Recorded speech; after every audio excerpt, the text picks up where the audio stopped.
whenever it would be time for us to get calls or if we're going back to work or not, I would catch the craziest wave of anxiety. Wow. You're not supposed to do that with work. Yeah, that's You're supposed to have fun. We got into this business to like create and build and have a good time. I wasn't having fun.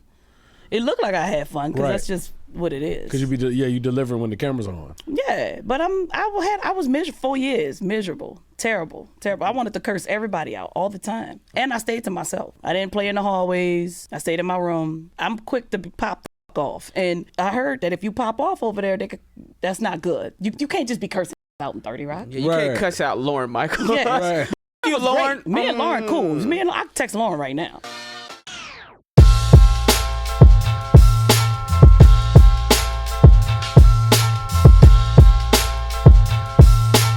Welcome to another episode of Killing It. Man, I'm your boy Justin Hyers. Yo, this is London Brown. BT Kingsley. We got us a fire episode today. Yo, one of the funniest comedians in the game. Right. Just shot her new stand-up comedy special. You know her from SNL. You know her from Love Life Season 2. You weren't on Season 1, were you? No Season 1. Season 2 killed it. I love that show. And upcoming, she's on The Shy. Okay, you about to see her on The Shy. Give it up for the one and only Punkie Johnson. Yeah, Punkie Johnson. BT. Yes. Man, appreciate you pulling up. You know. Hell yeah. We thought you had a good time. Well, the thing was, I was supposed to be gone yesterday, but then they hit me up for that audition. I was like, I'll extend this trip. And then I hit you up. Well, you hit me up, and then I was like, yo, what's up? I want to do the podcast. He got me right on. I'm like, hell yeah. Perfect. And I'm going to tell y'all why I hit her up the other day. I had already asked her about the podcast, but like she said, she wasn't originally supposed to be here. But she was in town, shot her special. I went to go see her special. Funny as hell. At the Comedy Store. And what I was telling her was so great about it is we do go way back from the open mic days, from Marty's, from seeing her at the Comedy Store.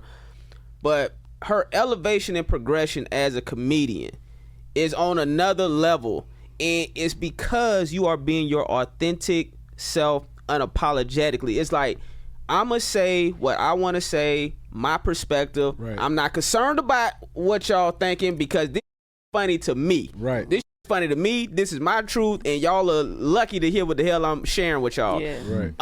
How did you feel about the comedy special that you just shot? And how did it come about? Well, first of all, I was just chilling being ghetto and comedy. And you have the dreams, but I ain't really know if I was really going, I ain't really know if I was about my word or not. I was just kind of just messing off and, having a good time. Then you book SNL. When you book SNL, they start sending you on the road.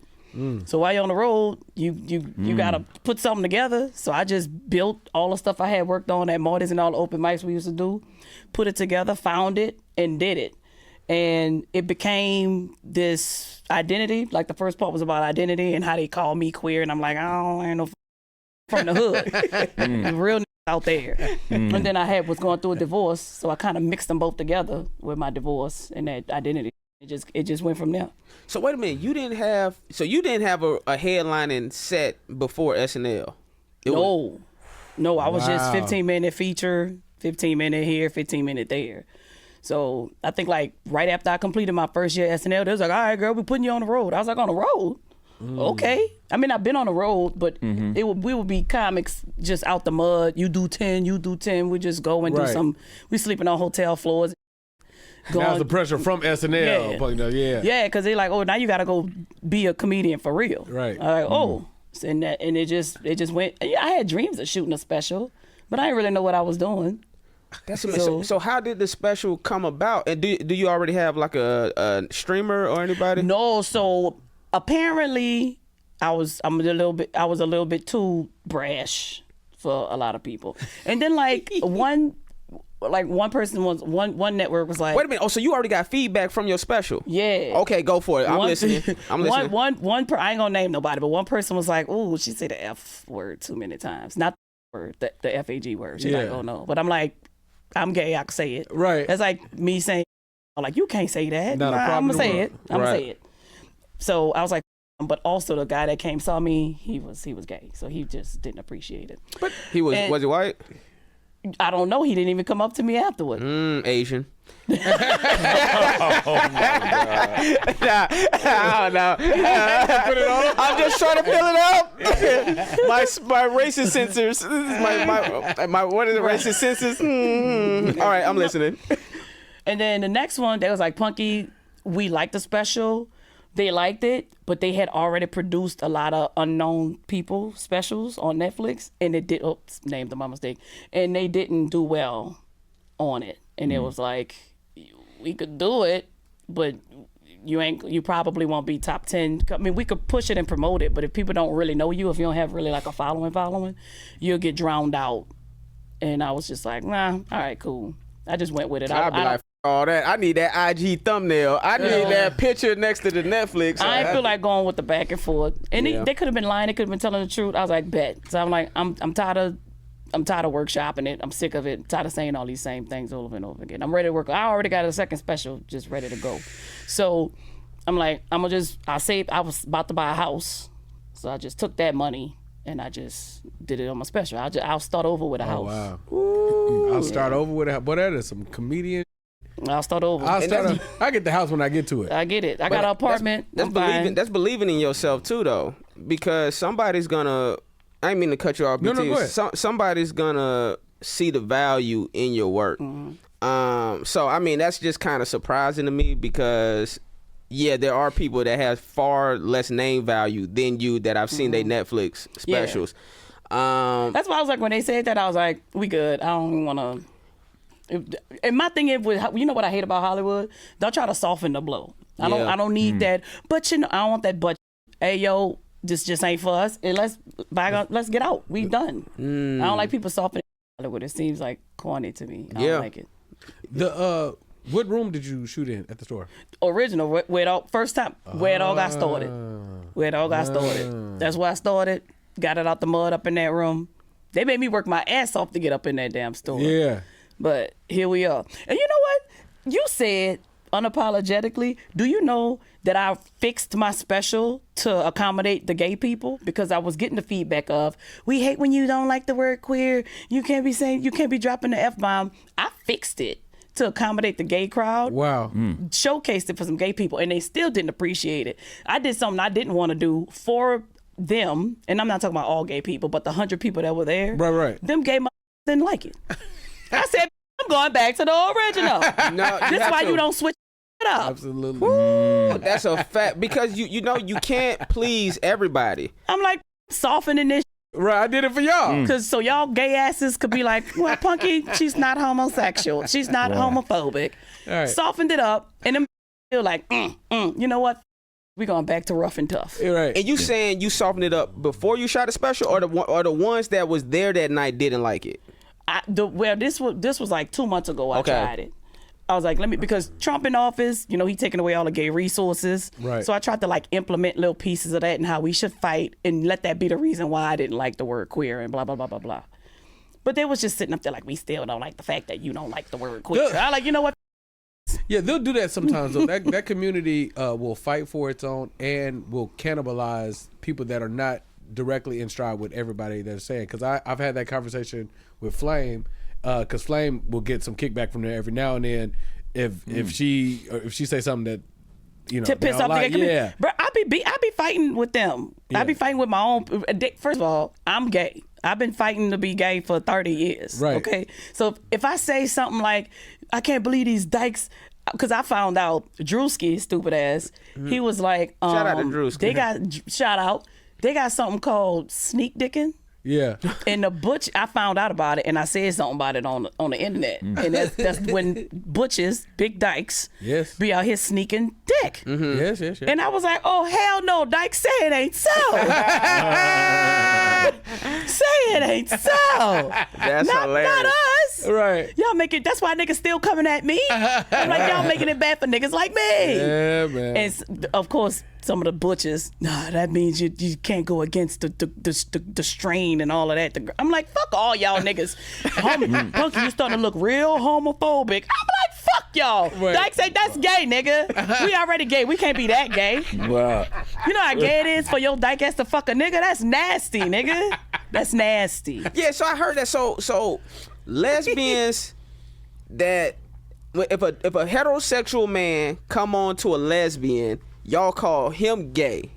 The whole situation is gay. Okay. Yeah, I just saw that. I only know that because I just seen a TikTok video and this black dude or Instagram. The black dude was pranking a lesbian. He catfished her. Oh yeah, I know what you're talking about. You said, and then they met for lunch, and the lesbian was like, "Yo, what the fuck?" She hit him with flowers, and then He brought her flowers. Y'all. yeah. And then she was like, "This some gay shit. You on that gay shit?" He's like, "How I'm gay?" So I didn't know that. That's new information. What if she hollers at him? Then she out the gay community. See, that's why I'm trying to get these gay motherfuckers to understand. Like, they're like the ones on the internet, that be the new school gay niggas. That's like, oh no, we're all inclusive. No, fuck that. I'm not including none of this bullshit. I gotta tell people we from different regions. Right. See down there in the South, motherfucking Louisiana, Florida, Arkansas, Texas, Alabama, Georgia. We don't play that shit. Right. Real dykes. We don't fuck with no niggas like that. Right. But see, in the region of like California, all them Arizona, Seattle ass niggas, they believe in all of that. They're fluid. Yeah, they all with the cute shit. Sometimes they'll fuck you, sometimes they won't. Yeah. And they be like, oh no, we dykes. No, you bisexual. Right. You bisexual. Hey, speaking of that, when did you? This is a 2-part question. When did you realize you were gay, and when did you come out of the closet to your family? Oh man, I had been known. I was looking at bitches too much. I was like, I shouldn't be in this PE class. I shouldn't be. I'm here. What age though? You remember what age? I had to be. I was young, man. I was just young. I remember. Well, first of all, my parents didn't raise me with all that boy girl shit. Like, I mean, if I asked why daddy looked different, we'll have the talk. Right. But I really just grew up. Like, I didn't learn about race until I went to a white school. I didn't know the difference between white and black. I thought we was all people. I was raised like that. Right. Then I go to a white school, first time getting called a nigga, so now I gotta go home and be like, why these people? And now I get the race talk in the 4th grade. I just... Not to cut you off, so people got to understand where you're coming from. So where were you born and raised? New Orleans. All of that makes a huge difference in understanding, because that's something, as far as, I'm going to let you finish, the dynamics of race are definitely different being from LA. Yeah. You know, as opposed to like when even just you saying, you know, being called out your name in that way and really having to go home and like, yo, what is this? Yeah. That discovery is interesting. Go ahead, I'll let you finish. I'm sorry. Well, because my parents, I got raised as we all human beings in this bitch. You know what I'm saying? Of course I knew it was boy, girl, but I don't think I knew we all had different pieces until all the pieces started to show. Right. So, you know, that's when I learned about the race shit, when I got called the N-word in the white school that I went to. And I didn't know I wasn't supposed to like girls until I think I said it out loud when I was probably like 7 or 8. Wow. And that's when they was like, no, you can't like her. You have to like a boy. And I was like, what you mean? Like, yeah, somebody tell me the difference. But I've been liking bitches. I never really I don't know, it was something about, I guess it was like with women, I feel like I'm in a warmer space. Well, now, of course, but when I was 6, 7, 8, I always felt warmer with women. Yeah. And it was just the vibes. Now I'm gonna let y'all know. Cause you talking about you didn't hear the N-word until you was in 4th grade. Right. When my daughter was born, I said, "You's a nigga," and don't you ever forget it. You take your black ass out there and be somebody. So I heard nigga. Oh, okay. I got hit with the hard ER Okay. in the 4th grade, and it felt nasty. I was like, damn. Like, what is that? I don't even know what that is, but I don't like. Why you say that? Yeah, that's why I was like, why you call me that? I was like, what you mean? But yeah. So, comedy, like, when did comedy start to come in to play for you? Where, like, So comedy always been part of my life. My we ain't watch nothing but comedy in the house. You know, we stayed on that Good Times. We stayed on, I don't know if I can say it, but we stayed on Bill Cosby when I was coming up. Yeah. oh, you're canceled, by the way. Yeah, You're we stayed done. on- We don't play that shit around here at Killin It. No, I'm joking. that shit around here. We don't play that shit around on Killin It. You are done. Look, in my defense, I watched it because of Felicia Rashad. Felicia. Yes, that's what it did. To say her name Still correctly. But I went to Lena Waite, had like a little panel with her. I was all up in her mouth. Felicia, like a journalist. Felicia, over here. So it was. She is so beautiful. I still watch it just for her right now to this day. How did New Orleans? Let me tell you something. You are a shining example of being yourself and why you could win in that world. Because your voice and your accent and all the New Orleans is always with you. Like it. So when you show up in rooms, when you talk in comedy, that stands out like a sore thumb in LA. Because there wasn't nobody here but you and Boogie B, R.I.P. Boogie B. It was like, yeah, you know what I'm saying? It was just y'all. So your voice, I was like, I can hear you from across the room. What's up, baby? Yeah, I hear baby across the room. I was like, oh shit, Boogie here. You know what I'm saying? What? So how do you think that did you start in New Orleans? No, it's not a big scene out there still. They trying, but no. It was nothing 15 years ago. I came out here, went to acting school, and then I ended up getting a job at the store. And LA different. These are different motherfuckers out here. But all y'all know. I'm from LA. LA. I'm Florida. Texas. Okay, all right, cool. Yeah, All born right. in the Bay. So grew up in you Houston. get it when I tell you this. I come to LA and I go, oh, fuck, I need a job. Right, so I go to the comedy store, which I thought was a comic book store. All right, and I go there, and you know how we are in the South. For interviews, nigga, we get dressed. Right. Okay, I'm in there with a suit, nigga. I got a fucking, nigga, I had a briefcase. I had my profile, my fucking pictures, my headshots in my briefcase, and they was looking for. When I got there, I was like, why a comic book store looking for a cocktail waitress? Anyway, my stupid ass ain't put two and two together. I had on a pink button down with a vest. I'm casket sharp, nigga. I was looking good. Okay, big earrings. I put eyelashes on. Like they wanted cocktail. I'm coming. Well, I get up in there. It's like a what you call it? Like a call, open call or something. It was like 70 niggas up in there to fucking be a waitress. Wow. 70. Wow. The line was wrapped around the original room. And you're right. I won the job because I'm from New Orleans. And the dude that was interviewing me was gay. And me and him bonded over ham hocks. Wow. Got the fucking job. So that was. I was like, when I looked at them 70 niggas, I was like, ain't no way I'm gonna get this job. Right. All these people, I was just like, so I told God, I was like, if I get this, that means I'm really supposed to be a comedian. You know how to. I don't want to say you don't code switch, but character wise, you can totally not be an accent too. Because a lot of SNL stuff, it wasn't present at all. And if I need to switch it, I will. But it's hard though too, because when I did Love Life, sometimes they'd be like, cut. Come here. You're not from New Orleans. I want you to recognize it. You're from Detroit. I think I was from Detroit. Whoever the fuck was you. There's like, say car. I say, oh, car. I said, what I say? They say call. I say call. Oh, okay. All right. You know, Paige Kennedy told me the same thing on Rush Hour because I got a Florida accent, and he'll be like, you be saying here and there and car. I said, yeah, here, there. And guess what? Nobody. He was like, people either go love your accent or they go hate it, but nobody ever mentioned it like in the comments or nothing like that. So I think as long as people are enjoying the character, they're not thinking about none of that. Right. When Love Life hit Netflix, because a lot of people didn't know about HBO, but a lot of people watching on Netflix, I got so many like DMs. You from New Orleans? I know. I heard that shit from a mile of fucking way, girl. Ain't no way in hell nobody believed that you ain't from New Orleans on that damn shit. Just so many. So you know, this is what I want to ask you because SNL is such a man. It's so impactful in any comedian's life. How did that come about? First of all, I was so rough with comedy. My comedy is getting better now than I could, relate to people. I make it relatable. I try my hardest to anyway. But before I wasn't. Before I was saying some reckless, some crazy dyke gay shit. And so I would go into these meetings and somebody was like, you never gonna be on network television, by the way. You gonna be on Stars and HBO, and at the time I think Cinemax was still on or whatever. Right. They was like, you not ever gonna be on like NBC, Fox or nothing like that. So I was like, okay, whatever. I am who I am.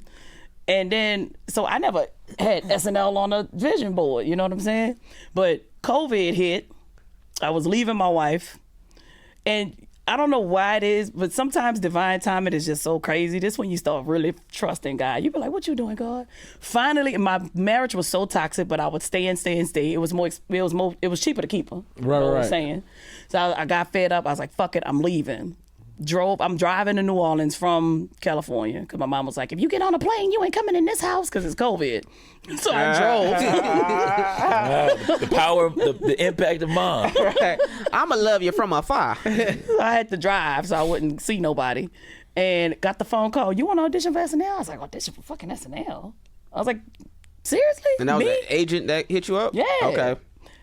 I was like, all right. So I get home in like the next, 40 hours from all the stops I was making, and just bought a bunch of wigs from Party City, took all my mama dresses, cousin clothes, and just went to work. And I didn't believe in it. I did like 6 characters. It was stupid. And them niggas liked it. I was like, what? It was ghetto. It was so ghetto. It was the most ghetto-less thing I've ever done in my life. Like, my first character was this chick. All my wigs was fucked up. I ain't have on no makeup. And everybody do the auditions from afar, right? I was in the face on the camera. I was teeth all, I was in the camera. And the first character was me. I was like, this is how black people break up. Like, that was a character. Wow. They was like, oh, that's your character? I was like, yeah. They was like, you don't have a name? I'm like, nah. That's how black people break up. That was the character. And I was just like, oh, so you gonna leave? I was like, get out. Get the fuck out. And then I put this crazy music on, and I went all up on the camera, one eyeball. And I was like, so you really gonna leave after I told you to go?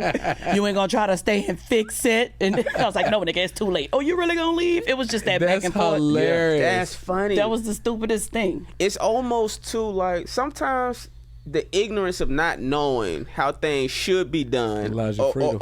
Yeah. It gives you that freedom. I didn't know.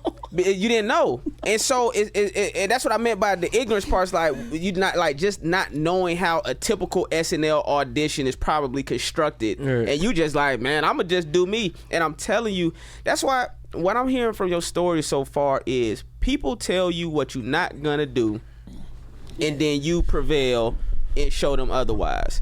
Like that's just what's in the stars. And it don't even be on purpose. It be God, bro. It be the universe. I just be falling into the right hands, and I'm trying to make my own shit. First of all, this is what I pray for. I'm like, I do want to find my Hollywood family. You know what I'm saying? Like the niggas that's gonna have your back. Like me and SNL, we had a relationship. Wasn't the best relationship. So that could have been family, but it wasn't. Like comedy is still family. No matter how fucked up a lot of things could seem over there, we still family. That's gonna always be family. Man, SNL, we gonna be distant people. We not family. Yeah. You know what I'm saying? I'm cool with certain people there, but as a whole, we not family. I'm family with the Comedy Store. So I'm gonna find, like, you got you a family, right? Like you did Ballers, and now I think so. you like, right? Yeah. Cause you had your family, like with good relationships with Rush Hour. Yeah, right. Yeah, And MacGyver. And MacGyver, yeah, for Right? sure. Like sure. people that you come in, is good at work, they take Right. care of Yeah, you for take sure. care of them. And I could hit them up right now. Yeah, you know what I'm saying? And it ain't no like, oh, you know, as SNL told me how to produce, they told me how to direct, they told me how to write, but I didn't feel good going into work. So without, I know you probably don't want to get into any messy details or whatever. It's a bold choice to say I'm out. What was the alignment for you that said, okay, this is not this is great, but this ain't what I want to be doing. Kudos to them. I've had my feel. I'm going because not for nothing. A lot of people that have made the pivot have done very, very well. What made you step out on that ledge after getting that? Just opportunity? feeling sick, you know.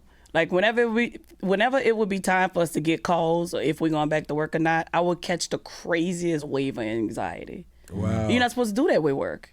Yeah, that's You're supposed to have fun. We got into this business to like create and build and have a good time. I wasn't having fun. It looked like I had fun because Right. that's just what it is. Because you delivering when the camera's on. Yeah, but I was miserable 4 years, miserable, terrible. I wanted to curse everybody out all the time, and I stayed to myself. I didn't play in the hallways. I stayed in my room. I didn't really develop relationships. It was just a lot going on there. I was just like, you know what? Just because I'm older than a lot of people over there, so I'm quick to pop the fuck off. And they said, I heard that if you pop off over there, that's not good. You can't just be cursing niggas out in 30 Rock. Yeah, you can't cuss out Lauren Michael. Yeah, but fuck you, Lauren. Me and Lauren cool. I can text Lauren right now. Me and Lauren cool, but it's just a lot. Just the politics of it. That's what I'm about to ask. What makes it challenging? Because you're not the only person from SNL that has said this. Everybody said so. What makes it so challenging? It's politics. I don't like the politics. Like, all right, so you could do this, but you can't do this. Why? Nah, that's just the way it is. No, bitch. Tell me why. You think this motherfucker more talented than me? Say it. I don't give a fuck. I'm from New Orleans. I've been getting it out the mud forever.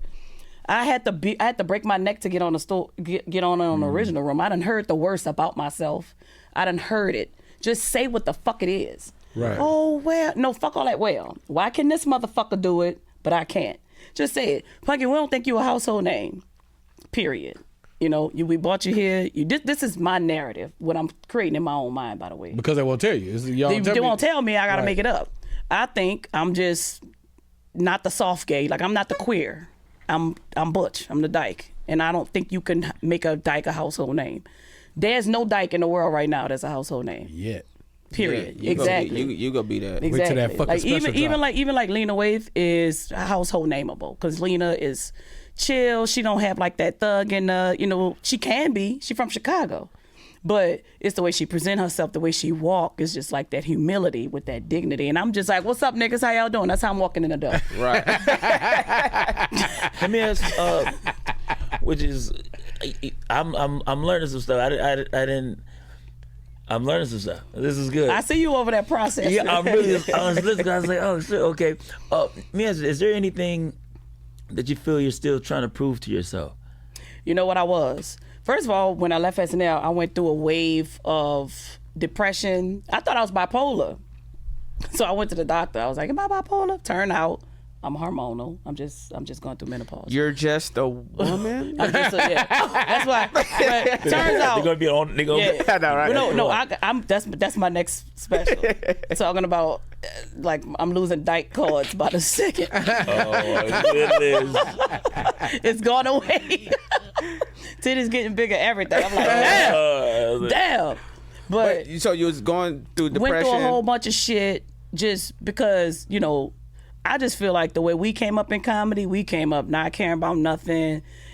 We came up with grit. You know what I'm saying? We just ain't give a shit. We said what we wanted. We did what we wanted. And we showed love to each other and saw each other at Marty's all the time, right? And then I go to SNL and that dynamic changed. It switched in my mind.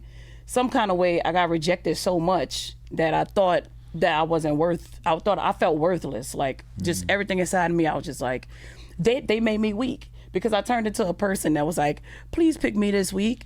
Right. And I was like, that I ain't never ever begged no nigga for nothing. Gotcha. Ever. Not to cut you off, what do you feel caused you to start caring about, like made you come into that? It's the internet, honestly, because every week they would post like your SNL stats, like people who follow the show, and they would post your SNL stats, and they'll be like, Punkie was on the show for 30 seconds this week. Oh, damn. I didn't know they did that. I didn't know that. And that shit, you be like, damn, so now I gotta, and it don't matter how funny you are, there'll be times I get standing ovations at the table and they still wouldn't pick it. And it's just like, sometimes it's like, oh, this not about talent, this about my shit just don't align with the show. And sometimes, I still don't know. It's when you saw the work that would come out, how did you feel about some of the work that's being put out? Let me preface this. SNL puts out more than everybody. They take more shots at the basket than everybody. They have some amazing stuff, but if taking that many shots, you gonna miss some. Mm-hmm. So when you're seeing some of this stuff, and I don't know, is it hitting? And you're like, oh, I wasn't in that, and that would have been great for me, or it's missing, and you're like, well, nigga, y'all can let me do it. I killed this at the table. It's a mixture. Okay. It's a mixture, but I do have to say this. I didn't get a lot of shine on the show, but the sketches that I was in were big sketches. Absolutely. You know what I'm saying? So I had a hit song. I love my hit song. I was on there for 4 years. My goal was to get on one song a year. I got 3. Gotcha. So I missed it by 1. And you know, I mean, don't get it twisted. They got times on that show where I bombed my ass off. I'm not about to sit up here and be like, they was bullshitting. There was a time I was fucking bullshitting. Yeah, too. but there was other times that other people bombed too, and they still get on. I'd be like, what the fuck? But you know, it comes a time where you have to, where I think the reason why I was like, I gotta go is because I knew I didn't fit in that box.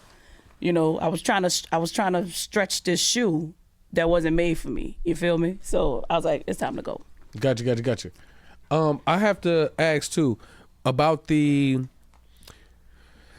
out of the big three, what is it that because I feel like the store is your home and that's your baby. Yeah. So what? I have a perception of how I see the big three as very specific. Out of the factory, the store, and the improv, I have the factory is comedy as an industry lifted up with all this light shined on it. Right. It's like, look, you guys, comedy, like that's how it feels. I mean, when you're in the room and you're on the stage, it feels like that. The improv feels like comedy as an industry. It feels like, no, if you go to this improv, ain't that much different than that improv, and around the world, this is what we're selling is stand-up comedy.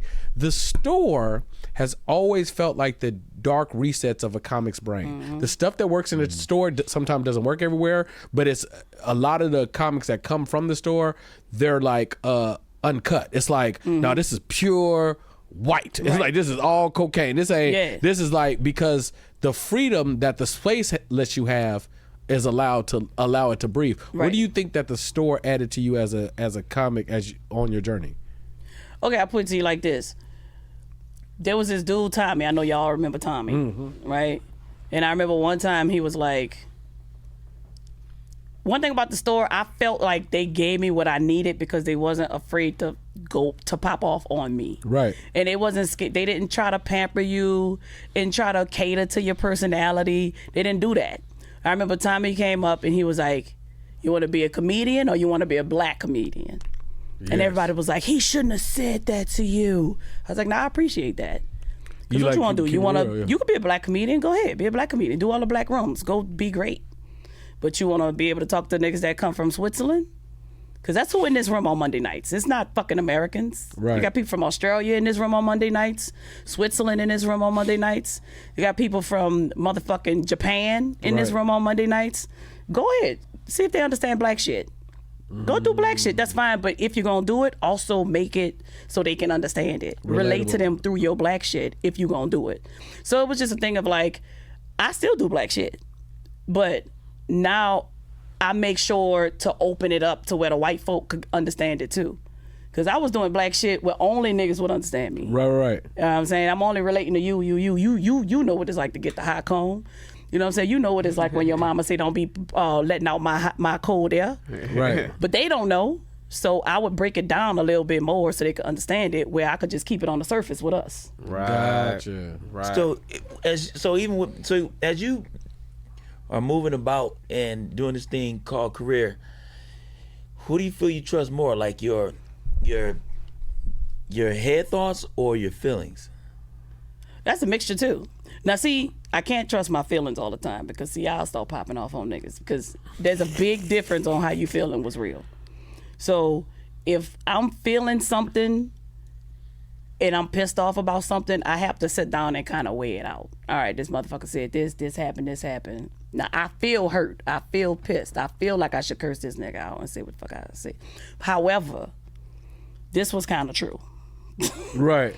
This was a true statement. I did do that. I probably should take responsibility for it. You know what? Okay, cool. I do feel these feelings, but all of this is the real shit right here. And I probably should operate on what happened over here. Then go deal with my feelings with my therapist or my bitch or my mama. Right. Okay. How you navigate like your friend circle? Like, yo, that's crazy. The friend circle is weird. My friend circle has gotten a little smaller. I don't have 2 friends no more. But I blame that on myself because as soon as my dad found out I was gay, he taught me how to do all kind of man shit. So all the females, like open and close doors, always pick up the tab, I take care of all my female friends. So in a nutshell, I guess I treat them like my women, but I don't mean it like that. I just take care of girls. Right. And so if we ever get in like a beef, me and my female friends, they start talking to me like I'm their nigga, and I'm like, hold on, bitch, I'm not your nigga. Right. Watch your tone. What the fuck? and then they be like, I can't believe you're talking to. I'm talking to you like I talk to every fucking body else. Yeah. Right. You ain't no different. Yeah, I'll open your doors and I'll walk on outside of the street and I'll pick up the bill from time to time. Yeah. But bitch, we ain't fucking. Right. And so I would lose female friends because they'd be like, I can't believe you spoke to me like what, and that's them going off their feelings, and now we ain't cool no more. Y'all ain't never had to deal with that? Y'all friend circle kind of getting smaller? Or nah? You got it. No, I'm just asking. You talk male friends, female friends, or just in general? Well, yeah, male friends, I guess, or female. I mean, whoever your friend group is. I think naturally it got smaller. We still cool, Right? but just smaller socially because my activities are just different. Right. So naturally, I remember when I was younger, first getting in the stand up, to me, the world Friday nights didn't get better than the clubs. You know, I'm also coming from the dance world and all that stuff. I'm like, clubs is it. But once I found stand up, it was everything else was like, it was easy to say no to that. I'm like, if I can hang out at the clubs and do 5-10 minutes on a Friday night, I was good not doing anything else. Right. Yeah, man. So naturally, and then also part of that is cats getting older. A lot of my friends either got married, got kids. I ain't got neither one of those. And so I'm just strictly on, you know, especially with stand-up too, it's really like a solo, you know, it's a solo thing. You can have your partners or whoever you date, but it's really you going to the club. That's why it almost becomes the how we used to hang out at the commune or Marty's or whatnot. That becomes like the new group because that's just naturally we work together. So yeah, it got smaller naturally just from progression. Yeah. I am very, very, very bad at like my reach out, how you doing. I don't normally communicate like that. That's not my. Anybody know me? If you know me and you love me, when you talk to me today, it's gonna be the same way if you talk to me in 14 years. Right. I haven't missed no time. I'm just on whatever I'm on, but I love you. It's just not, I don't, and I don't move like that with anybody. So the people that grew to understand that with me, we're great. The people that are like, oh, he's on da-da-da-da, then those be, they kind of just go to the wayside. Yeah. But I was like, bro, this is how I am with everybody. My mama called me, like, boy, you ain't called me. You right, mama? You know what I mean? Like, and I had to, like just say something, and I'm here.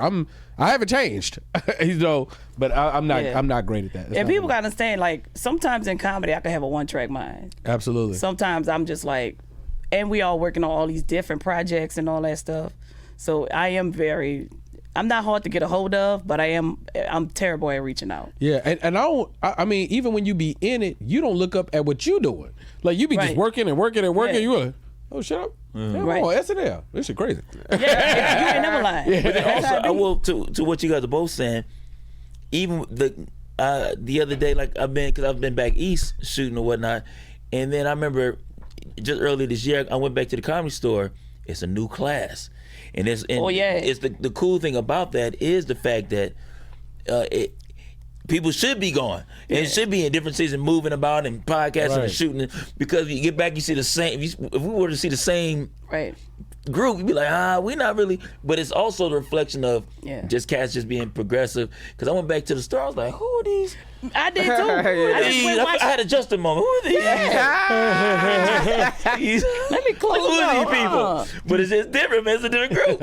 You know? I don't know these people. I went back to watch Potluck Monday. I ain't know a soul. Even when they did the friends and family portion, I was like, damn, I missed a lot. But I can go down to the cellar and tell you all about them motherfuckers because I've been all up in New York. Yeah. No, I was gonna say before, because this was a beautiful transition. What was it like coming up at the hot part of the store? Because when you was at the store, that's when the store was on fire. Rogan was still here. This is before the mass exodus. You was. It was hot. It was hot. I loved being. First of all, I was a waitress over there. for 10 years, waitress and bartender. So I got to watch all of this shit go down while I'm working. So subliminally, I'm not really paying attention because I got to do what I'm doing. But subliminally, that rhythm, it just gets in your head. So I got to watch like Sebastian and Rogan and fucking Chris D'Elia and all them niggas coming up, and then Dave Chappelle will drop in, Martin will drop in, Cat Williams always dropped in, Wendell always dropped in. Like, I was just like, man, Drake come in, Snoop Dogg will come in, Dr. Dre come in. Fucking, it was hot. It was crazy. And it was just good. Roseanne, everybody, they don't be having like too many people be popping up on them. That don't happen like that. Nah, not no more. At the store, I don't be seeing nobody like that. I couldn't tell you what club was hot right now. I haven't seen that kind of heat on a club, because pre that season, to my understanding, I wasn't in LA, but it used to be like cyclical. Like, okay, now the factory's cracking for a few years. Okay, now it's the Improv. Now it's the store. And then the store had it, and I haven't seen a run like that since. I haven't seen like heat on a space since then. Yeah, I did want to kind of circle back to SNL real quick, because I was having a thought, like, was there any cast members or writers that you felt like you learned something from? Or you was like, nah. It was kind of, SNL was kind of like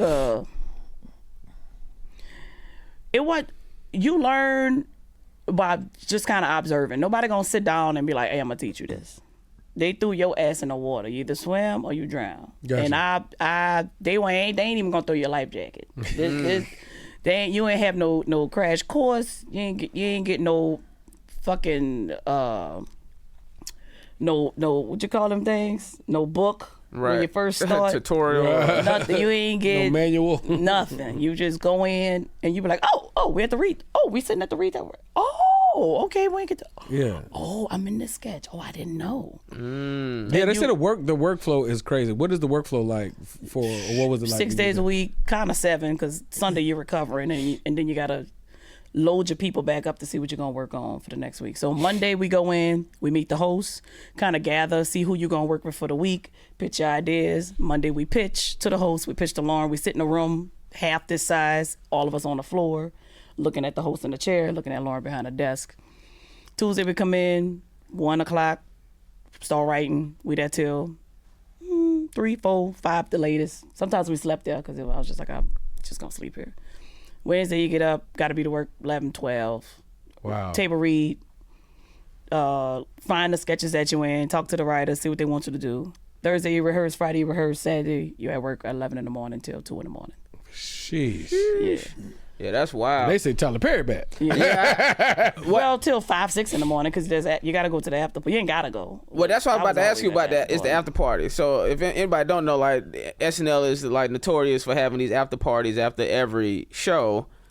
You ever seen anything or experienced like had any wild stories or anything? The only really good story. Well, first of all, I was always hammered because I was always drinking in my office because I'm not really on the show. So I'm gonna sit up here and cook in this fucking air fryer and drink all day.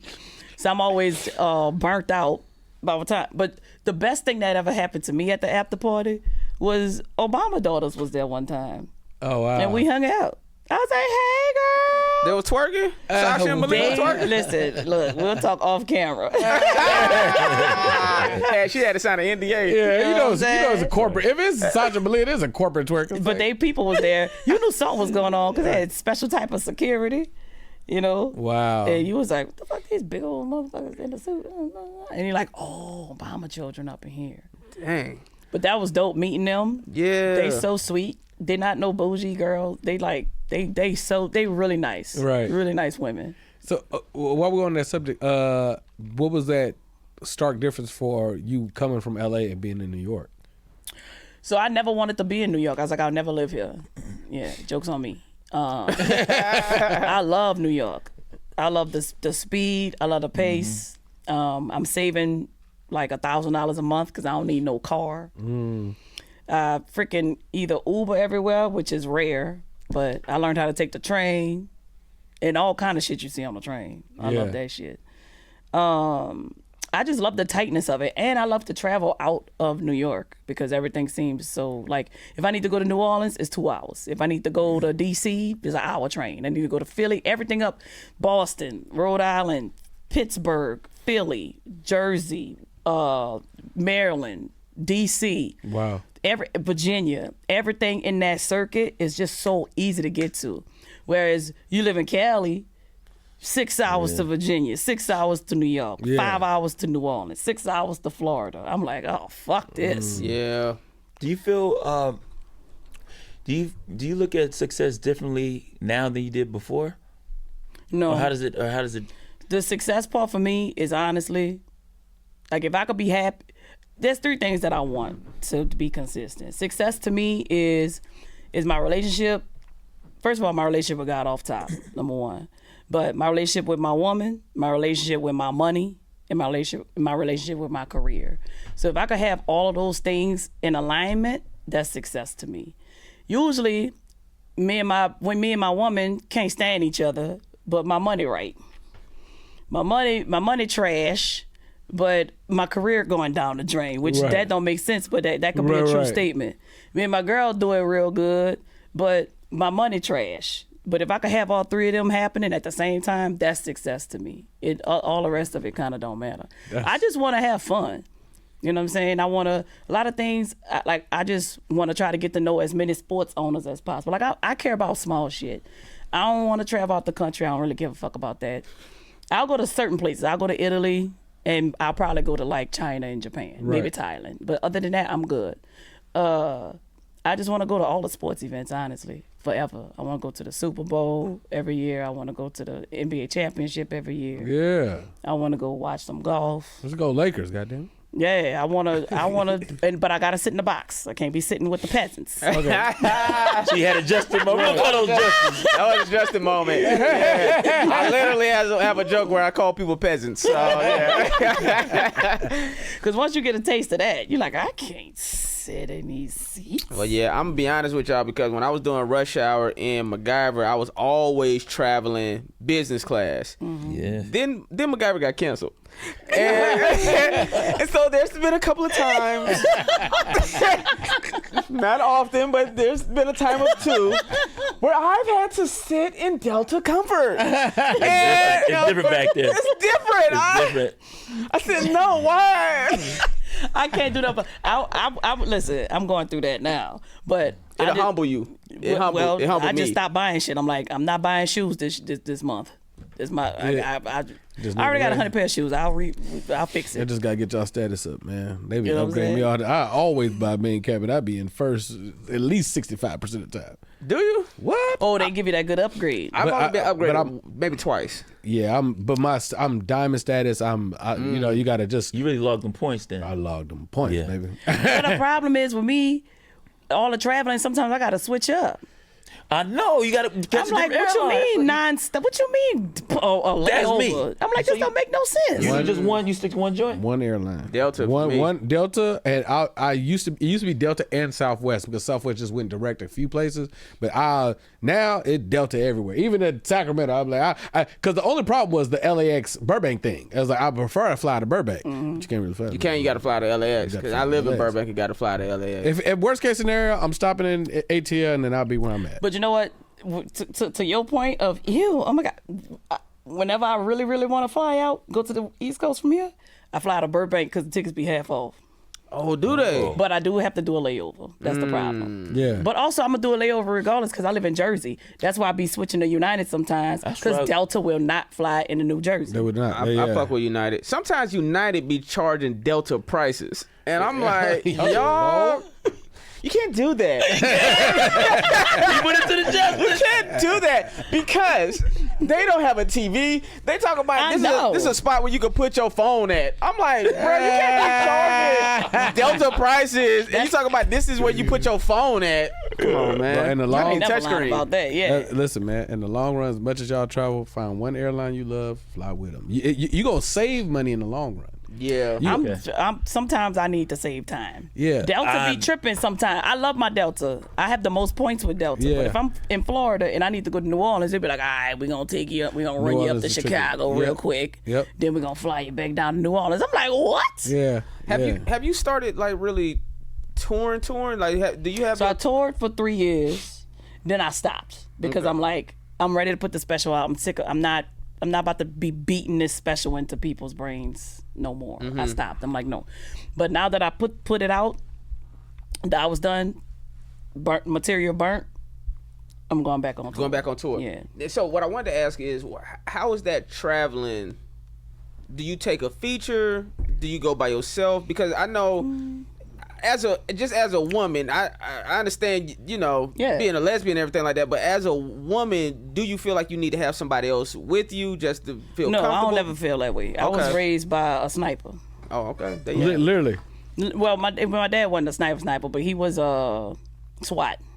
So I'm very skilled on whatever I need to be skilled at. Right. And if I get got, it's because I was not paying attention. That's because I was Liam slipping. Neeson on y'all ass. If I could show you some text that my daddy said, every time I tell him I'm boarded, he'd be like, remember, keep your eyes open. Like that. He's serious. It's all kind of like crazy old school crazy sniper shit he be saying in my phone. I don't know what he be talking about, but his basic thing is they always watching. That's what he say before I leave. Who is that? To how bringing up your father, was there anything from your childhood that still impacts you today? Oh yeah, see, my daddy, he crazy. My mother and father were two very different people, right? My dad was the guy that was like, look, I don't care what you're going through. I don't care what you're doing. I don't care how much trouble you get into. I don't care about your successes. What I care about is one of your parents has to know every single thing about your life. He's like, he's like, maybe that's true, maybe it's not. He's like, but I feel like one of us have to know everything. You're gonna have to trust somebody. And I like the way that he said that, because you start keeping shit from your parents, anything can happen to me today or tomorrow. Like sometimes I might lie, you know what I'm saying? Because I don't want them to know I'm outside being a hoe, because I'm always doing something crazy with one of these bitches. But if I am doing some crazy hoe shit, I tell my father, just in case something happened. And my mama like, what the fuck? No, she not like that. And my daddy gonna come and say, let's have a little talk. Yeah, that's a great piece. I knew what she was doing. She was a hoe. Speaking of that though, you in your new special that you shot, you talk about wearing a strap on. Yeah. And I don't want to give away the joke, but the strap on that you have, how many inches is it? So I'm not. You might want to cover up for this one. Listen. First off, I'm a bona fide lesbo. I don't really fuck. I don't have to fuck with the strap. You know what I'm saying? I've been doing this for a long time. I could get the job done. But I fuck with bisexuals, and then bisexuals, they be needing to get put down. Yeah. So. But also, I'm like, I ain't no crazy dyke. I don't want these big ass massive. What I'm gonna do with that? Right. And all the bit. I don't feel like he ain't owl, bitch. So I buy a nice little average piece of material. 6 to 7, 7 to 8. Yeah, like 6.5. Okay. Inquire mind. I mean,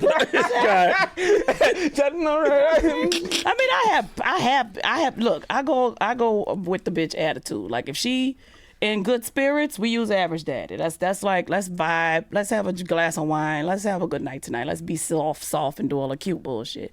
Now, if that bitch been talking to me fucking crazy, we pull long daddy out. Long daddy shuts that ass the fuck up. It's crazy.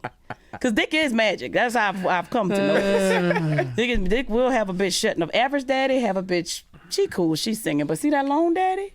Dinner every night, meal prepping, fucking get up, washing the clothes. You be like, damn, bitch, you did all that shit? Now I see why my wife ain't cooking shit. Ain't cleaning shit. The problem's me. Talking back. I don't got long daddy dick. I got average dick. Average dick, well, she'll cook only because she got to. Low daddy thinks she want to do it. Well, ain't this by the best? She feel like she ain't got no choice. I tell you what, I'm going to pump my shit. What they got to pump it up. I'm finna get one of them You gotta implants. pump it up. All right. I be trying to tell my dicks, you gotta buy good stuff for your woman. You can't be sitting up here buying these cheap ass dicks. My dicks be like $400-500. You gotta put some money on it. $400-500. Hell yeah. You gotta put some money on it. $400-500. I can't. I guess that's why she's here, because we don't know about this. This is really. For all the ladies I bought invest. toys for, let me tell you right now, I promise I ain't spending that goddamn money. Even like, you gotta get the rolls. The rolls like $175, $200. The Oh, got the is- rolls now. Got the rolls. Yeah, rolls about $175, something like that. Yeah, I bought It's that with worth it. my MacGyver money. Bought that rolls. Mama got my money. Okay, we got a game. Hold on, we got a game we like to play on this This show. nigga so much, bro. We got a game we like to play on this show called Kill It or Let Live. Kill it or let live. So I'm gonna throw out a topic. You say shit. whether we should kill it or let live. It's all good. Okay. Wearing your strap on at a pool party. Kill it. Why? Cause that's just, I'm gay, but I like to keep a lot of gay shit inside. Okay. Keep it some of these gay activities inside the house. Okay. Women that say they're lesbians hooking up with men. Kill it. Kill them. God damn. Hey, she's a sniper. That's She's sniper. it. Okay. SNL cast members hooking up with each other. Kill it. Kill it. Hell yeah, nah. Mm-mm. Did it happen? We don't need to create more cornballs. Y'all know I love y'all, but y'all niggas corny. That's hilarious. Okay. But you know, it's, off your audition, you may not. I think I know the answer to this. But any sketch on SNL when you had to wear a dress, Nah, let that live. let that live. Yeah. Yeah, you know how many free drinks I got off them damn dresses? How much good pussy I got off them dresses? That's hilarious. Sorry, I went back. Sorry. Well, yeah, we said you left for a second. Yeah, I know. I was like, I'm gonna let her take that in. Throwing dildos at WNBA games. Oh, we gotta kill that. No. I had a dildo thrown at my head one time. What? I pissed this chick off so bad she threw my dick at me. Where She was threw this your at? dick at you? Threw my fucking dick at my head. Middle of the street. In the street. Yeah. Well, what happened? How did this come about? I had to wake up early in the morning, and she thought we was going back to my hotel, and I was like, no, I never said we was gonna do that. I was like, I gotta get up at 5 a.m. and be on set. We could just lay down. I'm like, bitch, I can't just lay down. We going all night. What the fuck? I can't just lay down next to a woman. I just can't do it. You smelling all good, ass all on me. Yeah. I can't handle that type of temptation. So I'm like, you can't come over. And she was like, I wouldn't have bought this then. And she chunked that, because all the women take my dicks. They don't let me have them. So I always got to buy new ones. Wow. I'm so done. Because see, this is interesting because They in never the let me heterosexual community, women take our hoodies. But in the lesbian community, they take your strap on. They take my dick. Yeah, they take your dick. They take it. They Well, never I'll let me. be. You're not about to fuck no bitch with this. Like, I can't just buy another one. That's the. Wow. That's why I always got a backup one at my house, because I already know who I'm fucking gonna take it. So I always got backup. So it's a jealousy thing, or just making sure that no one is gonna have a good time the way. Yeah, they just, I don't know if it's jealousy. I don't want to say that, but they definitely don't want me using it on nobody else. Damn. Yeah, that is hilarious. I get down. But so do they? How do they know that it's the first time that it's been used on them, or do they like you tear up the pack like? Yeah, I tear the pack up. Sometimes I'm just with somebody. 9 times out of 10, like, since I've gotten older, I'm always with women I care about anyway. It's never really like, I mean, I do have a whole dick where if I'm touring and I meet a bitch, and that's just a whole dick, and the hoes don't never take it because I'm never gonna see them again. That's the one you don't wash as often. How often do you have to wash the? Oh no, I wash every time. Okay. You know, I got my own like good organic wash. I didn't know know about this world over here. What's I'm green. Mr. Brown. Mr. Brown. Not for nothing. You probably watch for yourself too, because the germs are close. Well, yeah. I don't know if you strap close. it. I was about to say, yeah, I'm not myself. No, I'm saying if you put it in her, right, and you don't wash it and it's strapped, it's kind of close. I don't know how much the fabrics. I don't know what kind of. Yeah, you wash it. But if I'm with like a ho like somebody, I'm just one night standing. I keep my drawers on, and then I know. At that point in time, it's just me trying to let off some frustration, or I'm drunk or something.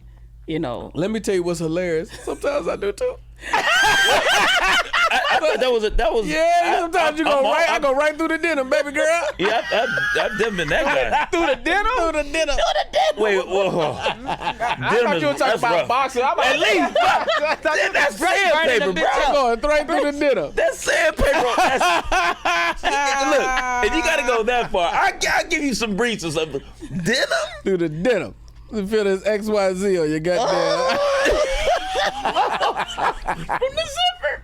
You're great. Oh, you know what? I'm not mad. Oh, that is hilarious. Yeah, you gotta do what you gotta do. Man, you had your. No wait. I'm sorry. I had to ask about the what's your relationship like with Bill Burr?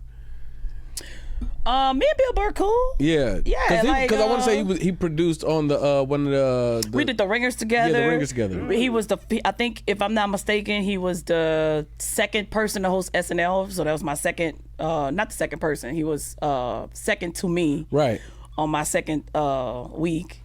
How did the Ringer come about? I think it's kind of where I'm at. You know what? I don't remember. The Ringer was, I think, 6-7 years ago. Okay. I have no idea how that happened. Wow. But he put me on. He was cool.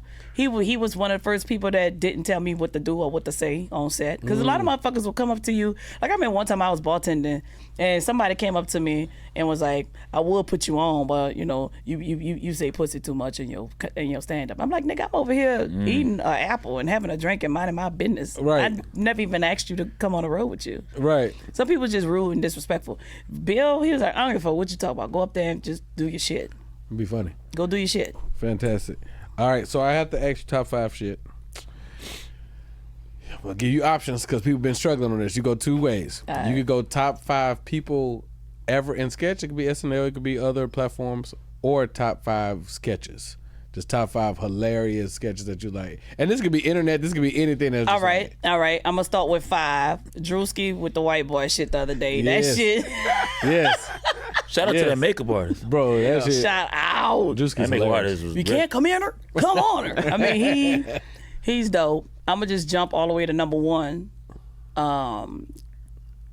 It's just so many Dave Chappelle sketches that I love. I'm gonna go ahead and say number 1, Dave Chappelle when he was the blind Ku Klux Klan. Yeah, that's what white was in my head. supremacist. Absolutely. Number 2, Key and Peele got this one sketch that I love. It's one of my favorites. It's the text messaging sketch. Yes. Y'all remember that one? Yeah. Shout out to Key and Peele. They put me on 2 episodes or so. Bruh, they man, me and Keegan is cool. I love that guy. I gotta go 3, Lisa from Temecula. Listen to That's one of my favorites. That was always funny. One of my favorites. And I'm gonna go number 4, my music sketch, Yeah. Big Boys. Okay. I gotta put Yeah. myself in that somewhere. Yeah, as you should. Gotta As you fucking should. do it. But so much, they got so much. It's so hard to do 5 sketches because It's so many classics. even like on the internet, I mean, these kids, the content creators, they fucking killing it, man. Charlamagne's been having that conversation about where Drewski fits in the world of sketch. Like as he was like, he said he feels like Drewski is. I think he said it was better than Key and Peele, which I wouldn't jump out that window. But I'm saying I understand how you could compare him because he putting out a lot, bro. That Yeah. pause, that damn pop, Yep. pop, the New Orleans rapper with the BBL. Yeah. Oh, BB yeah, Hell, that my is like boy. that's like one of the funniest shit I've ever seen in my life. Rob bro. Kazi. Rob Kazi, New Orleans. Rob Kazi in New Orleans here. Boy, Yeah. you know what I'm talking about? I ain't seen that one. Bro, he got a sketch for the record company where a dude got a BBL, but he was like, he a gangster rapper, but he was like, yeah, no, I just got it because it's working for the women, but this nigga is BB Hell. You know what I'm saying? But he gangster as hell the whole time. Bro, it's hilarious. He get to freestyle it with, bro. Yeah. Rob becoming like... And Rob's great. He becoming like just a big phenomenon in New Orleans. Yeah, like, his commitment to the character, because I've seen him do other work, and I was like, bro, this is hilarious, bro. Hell yeah. I just met him not too long ago, and I'm like, man, shit, I'm trying to come out here and hook up with you. Y'all What's gotta figure out something. You, him, have you met Mackie? No, I don't think so. Yeah. Wait, Mackie? Anthony Mackie? Anthony Mackie. Oh, Anthony. Yeah. No, I ain't meet him yet. Yeah, but Mackie, he's from New Orleans too, right? Yeah. Yeah, man, I love it. I need to meet. I be scared to meet Anthony though. I'll have to meet him through the team. Gotcha. They got some rumors about him. He don't want to be bothered in public, and I respect it. Right. So I'm not about to walk up. Hey, I ain't done. I don't want to do it. I'm just be like, hey, put me in contact with he the hear your voice, so he probably be all in. Yeah, probably. But I be too. Well, once you know, set the record straight of when you out, you don't want to be bothered. I respect that. I'm gonna go through his team. Right. Hell yeah. You're about to curse me out, Anthony. Because even though I'm wrong, motherfucker, that shit, I'm going to feel played. Right, and I'm going to come at you. That's fair. So let the people know you got anything. Oh, wait. Don't just, I got to ask this one too. If you can have it your way. Oh, yeah. Career-wise, what does it look like? What does it look like? Is it movies? Is it TV? I already know what it look like. If I could have it my way, I would produce, my goal, right? I have it my way, which I'm working towards it. I would do a special every other year. I would be a part of a hit series. I would do one movie a year. And I would host Family Feud when I'm 50. Hey. Yeah. That's what's up. Yeah, that's dope. And that's what I'm done. I'm not doing no more movies, none of that shit no more. Now it's just cameos. I'm 50. Yeah. Let's do Family Feud and roll up out of here. Straight up. Well, we appreciate it. Let the people know if any upcoming projects, your socials. Hell yeah, man. Make sure y'all watching season 7 of The Chi. Make sure y'all go on Netflix, tune in to Love Life, get them numbers up. Season 2. Season 2. Right. Season 2. CP's on season 2 also. Yep, he on that too, yeah. My special gonna be dropping soon. I don't know when, but it's dropping. So just be on the lookout for your girl. And follow me on all platforms, Punkie Johnson, Punkie Johnson. On everything. Holla at your girl. Ladies and gentlemen, the one and only Punkie Johnson. Punkie Johnson! My dogs. That was great. great. That was great.